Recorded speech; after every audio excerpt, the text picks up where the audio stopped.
আপনি দেখছেন আমাদের বিশেষ পডকাস্ট অনুষ্ঠান জাগো মনুষ্য। এই অনুষ্ঠানের মাধ্যমে আমাদের বিশেষ অতিথি সন্তান দলের সম্মানীয় প্রেসিডেন্ট শ্রী শঙ্কর সরকার মহাশয় প্রকৃতি ও মহাবিশ্ব সম্পর্কে আমাদের সবাইকে সচেতন করবেন।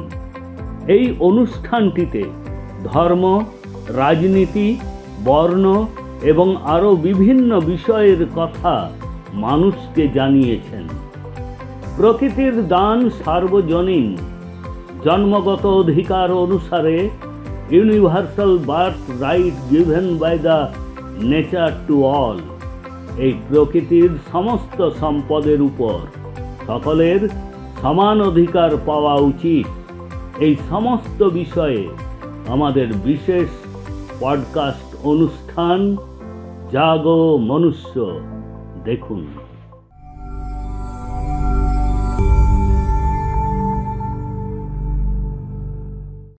রাম ও নারায়ণ রাম।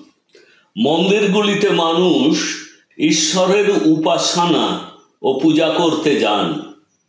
তারা সেই দেবতাদের পূজা উপাসনা করেন যাদের দেখতে পাওয়া যায় না।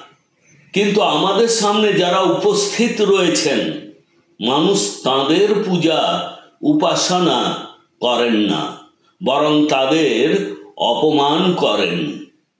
ঘরে ঘরে বসবাসকারী পিতা মাতাকে সম্মান করেন না, যারা কিনা সবাই সাক্ষাৎ জীবন্ত দেবতা।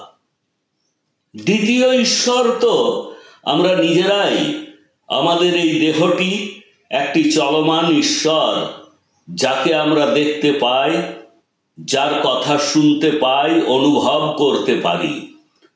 মানুষের স্বয়ং নিজের উপাসনা করা উচিত এবং নিজেকে কখনো কষ্ট দেওয়া উচিত নয়। মানুষ মন্দির মসজিদে পূজা করতে যান, তবে তারা বুঝতে পারেন না যে তারা সেখানে ঈশ্বরকে ডাকলেও তিনি আসবেন না, তারা তাদেরকে যতই ডাকে না কেন। কারণ ঈশ্বর বা আল্লাহ পৃথিবীতে আছেন এমন কোনো প্রমাণ নেই। আজ মানুষ নিজেই নিজের শত্রু হয়ে উঠেছে। যত বেশি শিক্ষিত মানুষ রয়েছেন, তাদের মধ্যে বেশিরভাগ তত বেশি বড় চোর হয়ে যায়। তারা মানুষের সম্পদ হরণ করে, প্রতারণা করে এবং মানুষকে বোকা বানায়, আর আমরা বোকা বনে যাই। মানুষের তৈরি এই ধারণাগুলি সঠিক নয়। কারো কিছু হরণ করার অধিকার কারো নেই। পৃথিবীর যে সংবিধান রয়েছে তা বাস্তবায়নের জন্য দেশকে বিভক্ত করার দরকার নেই। মানুষ ভাষার নামে দেশকে বিভক্ত করেছে।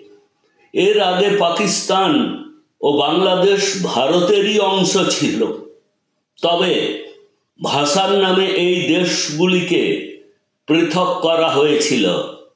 তাই সমাধানের সংবিধান পৃথিবীতে প্রযোজ্য হওয়া উচিত। যদি সমাধানের সংবিধান প্রযোজ্য হয়, তবে কারো কোনো সমস্যা হবে না। প্রায় 50 বছর আগে দাস প্রথা ছিল।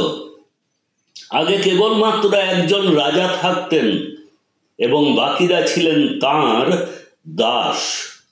বেশিরভাগ নিরক্ষর মানুষকে দাস করা হতো। আজও কোনো না কোনো রূপে দাস প্রথা পৃথিবীতে রয়েছে। সুতরাং পৃথিবী থেকে দাস প্রথা দূর করা খুব গুরুত্বপূর্ণ ও আবশ্যক।